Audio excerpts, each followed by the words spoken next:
नमस्कार मंडळी, मी निखिल काटे लोकसंवाद मराठीमध्ये सर्व प्रेक्षकांचं सहर्ष स्वागत करतोय.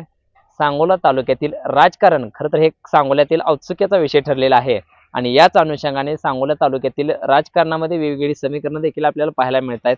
मात्र सांगोला तालुक्यामध्ये दीपक आबा ही जी काही व्यक्तिमत्व आहे खऱ्या अर्थात राजकारणामध्ये का गरजेचं आहे आणि कशासाठी गरजेचं आहे, खरं तर या संदर्भात आपल्याशी चर्चा करण्यासाठी डिकसळ गावचे सरपंच चंद्रकांत बापू करांडे खरं तर आपल्या सोबत आहेत आणि त्यांच्या माध्यमातून खरं तर हा सर्व जो काही लेखाजोखा जो आढावा आहे तर तो त्यांच्या माध्यमातून या ठिकाणी घेणार आहे. बापू, दीपक आबाची काय व्यक्तिमत्व आहे की राजकारणामध्ये गरजेचं का वाटतंय आणि कशासाठी वाटतंय? मी प्रथमतः या सांगोला तालुक्याचे लाडके नेते, ज्यांना गोरगरिबांचं कैवारी दिन दिलं त्यांचं कैवारी म्हणलं जातं, हे आमचे मान, आमचा सन्मान माननीय आमदार दीपकआबा साळुंके पाटील यांना वाढदिवसानिमित्त त्यांना प्रथमतः मी शुभेच्छा देतो. आई जगदंबेच्यांनी त्यांना प्रार्थना करतो, त्यांना उदंड आयुष्य देवो, निरोगी आयुष्य देवो आणि त्यांच्या हातून जनतेचे कल्याण घडो. तुम्ही विचारल्याप्रमाणे माननीय आमदार दीपकआबा साळुंके पाटील हे तालुक्याच्या राजकारणामध्ये का महत्त्वाचे आहेत, याचं एकमेव कारण असं आहे की या आबापाशी कुठल्याही जाती धर्माचं राजकारण केलं जात नाही. दीन दलित दुबळा घटक मागासवर्गीय असतील, दीन दलित असतील, यांना सर्वांना सामावून घेण्याचं जे राजकारण तालुक्यामध्ये कोणी केलं असेल तर ते मान्य आमदार दीपकआबा साळुंके पाटलांनी केलेलं आहे. जिथं ओपन जागा असतील तिथं या ठिकाणी अल्पसंख्याक समाजाला प्रतिनिधित्व दिलं. ज्या ठिकाणी गोरगरीब प्रवर्गातून या ठिकाणी सामाजिक जीवनामध्ये राजकीय जीवनामध्ये एखादा कार्यकर्ता घडत असेल तर त्याला पाठबळ देण्याचं काम माननीय दीपकआबा साळुंके पाटलांनी केलं.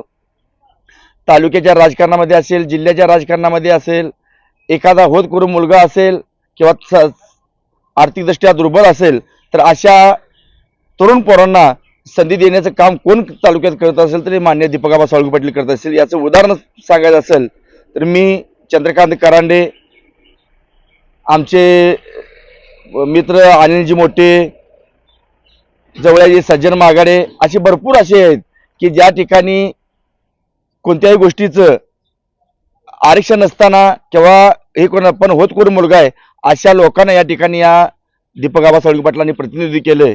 यासाठी ह्या कार्यकर्त्यांच्या गळ्यातील तो या एक प्रकारचा ताईतच आहे आणि बल देण्याचं काम हे या ठिकाणी दीपकआबा साळुंके पाटील करतात. पण दीपक आबांची काम करण्याची स्टाईल कोणती आवडते तुम्हाला?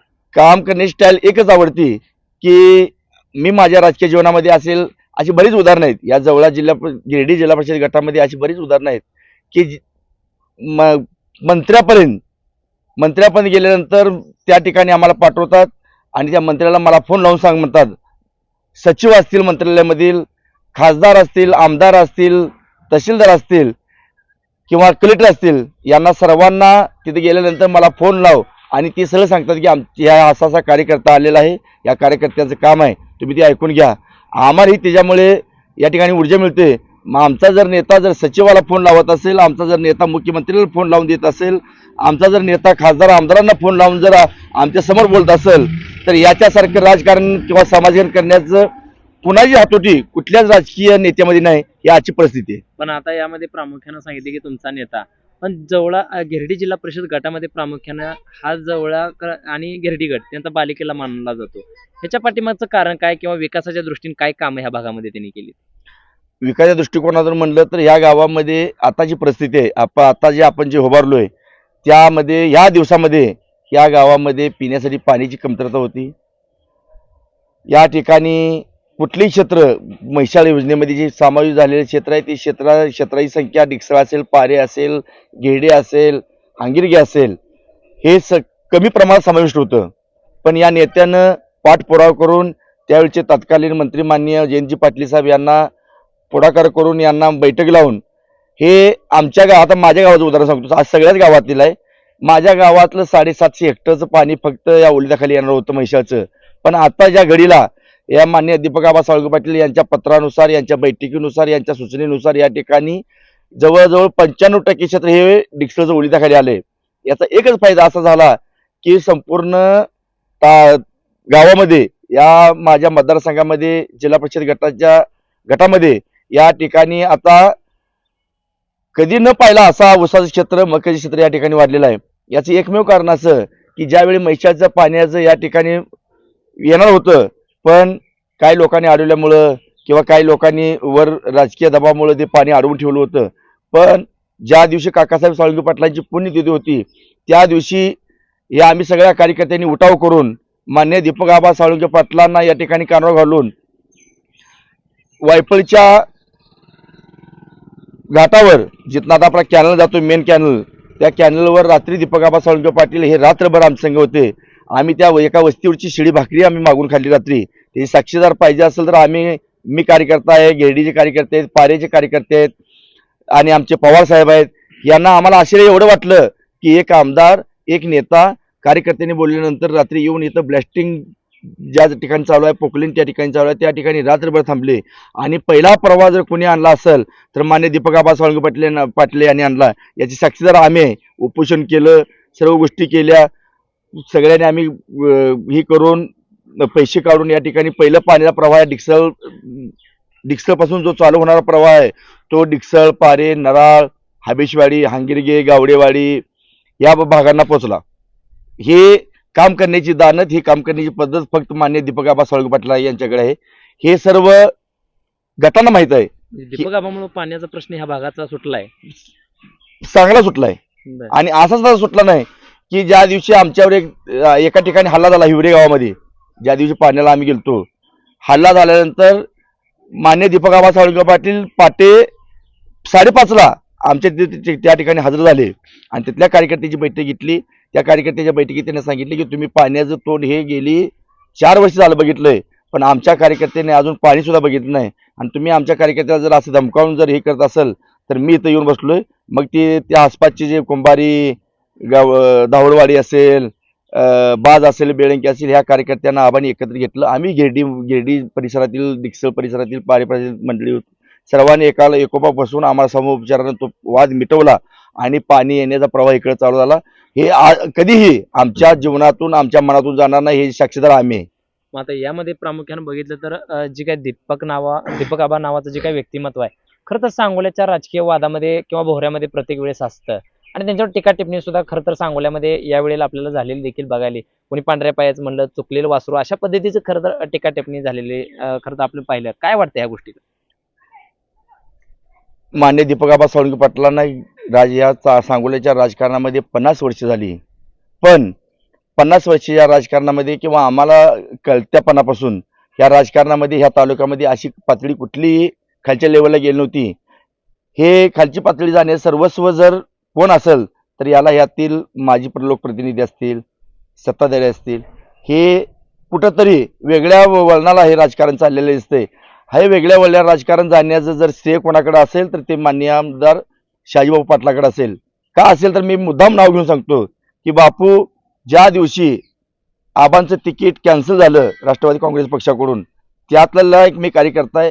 आबांना आम्ही सर्व कार्यकर्त्यांनी दबाव टाकला आणि आबांना सांगितलं, आबा 40 वर्ष आम्ही तुमचं ऐकतोय, आम्ही कार्यकर्ते सांगतोय, म्हणून तुम्ही आबा यावेळी आमचं ऐका आणि माननीय बापूंना यावेळी तुम्ही मदत करा. डोळ्यात पाणी गाळत आम्ही सर्व कार्यकर्ते हर्षद लॉन्सला गेलो. हर्षद लॉन्समध्ये आम्ही जाहीर पाठिंबा केला. त्या दिवशी कधी बापू या ठिकाणी या तालुक्याचे आमदार झाले, नाहीतर या सर्व पूर्ण तालुक्याला, जिल्ह्याला माहित आहे की आबा जर त्यांच्या पाठीमागे नसते तर आज बापू म्हणून आमदार झाले नसते. मग आता याच्यामध्ये प्रामुख्याने जर बघितलं तर दीपक आबा एक लढवय्या नेता अशा खरं तर भूमिका तुम्ही या ठिकाणी स्पष्ट करताय, परंतु दीपक आबा इतकं चांगल्या पद्धतीने खरं तर लोकांसाठी काम करतायत, मग दीपक आबांच्याच पदरी ही अपयश का? कसं असतं, एखादा माणूस जर करत असला तर त्या माणसाला डावलण्याचं काम, ज्याच्याकडे ताकद असते त्यांना फक्त डावलण्याचं किंवा खाली दाबण्याचं, आवाज दाबण्याचं काम हे समाज करतं. ही समाज प्रवृत्ती आहे. त्या समाज प्रवृत्तीमध्ये, मानपानाच्या राजकारणामध्ये, मान सन्मानाच्या राजकारणामध्ये या तालुक्याचा बळी कोण गेला असेल तर तो मान्य दीपक आबा साळुंखे पाटील गेला असेल. आमदार साहेबांना काही दिवस यांनी सहकार्य केलं वरल्या राजकीय खेळीमुळं, परत माननीय आमदार बापूंना काही दिवस सहकार्य केलं आणि या सगळ्या गोष्टीमुळं या निराशी पदरी ही जी आलेली आहे, हे फक्त दबावामुळं किंवा राजकीय जडणघडणीमध्ये आबांचा बळी गेलेला आहे. आता खरं तर यामध्ये जो काय जिल्हा परिषद गट गिरडी आहे तुमचा, तर आता तुम्ही दीपक आबांचा वाढदिवसाच्या निमित्तानं तुम्ही शुभेच्छा पण या ठिकाणी दिलेल्या आहेत. परंतु या भागासाठी या दीपक आबांच्या खरं तर कामासंदर्भात हे येथील भागातील शेतकऱ्यांना असेल किंवा येथील काही जी वंचित दुर्बल सर्वसामान्य जी काही लोक आहेत त्याच्यासाठी काय संदेश द्यायचा? हे राजकारण, हे समाजकारण जर कुणी करावं तर ते माननीय दीपक आबा साळुंखे पाटलांनी करावं. दीपक आबा साळुंखे पाटलाकडे आजही सगळ्या पक्षाची माणसं आज बी येतात, पण दीपक आबांचा कार्यकर्ता आजही कोणाच्याही उमरेला जात नाही आणि आमचेही काम नडले कळत नाही. कारण तो नेता सक्षम आहे. तो जर नेता कार्यकर्त्यांना बळ देत असेल, सामाजिक जडणघडणीमध्ये जर बळ देत असेल तर ते काम फक्त दीपक आबा साळुंखे पाटलांनीच करावं.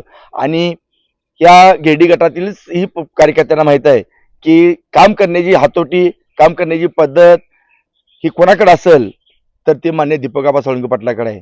आणि दुसरी सांगायची गोष्ट अशी की आबाकड गेलेला माणूस त्या चेहऱ्यावर कळतं आबांना की माणूस हा माझ्याकडे कशासाठी आलाय. एखादा माणूस जर जेवण न करता आला असेल, अरे आज चेहरा सुकला जेवला नाही.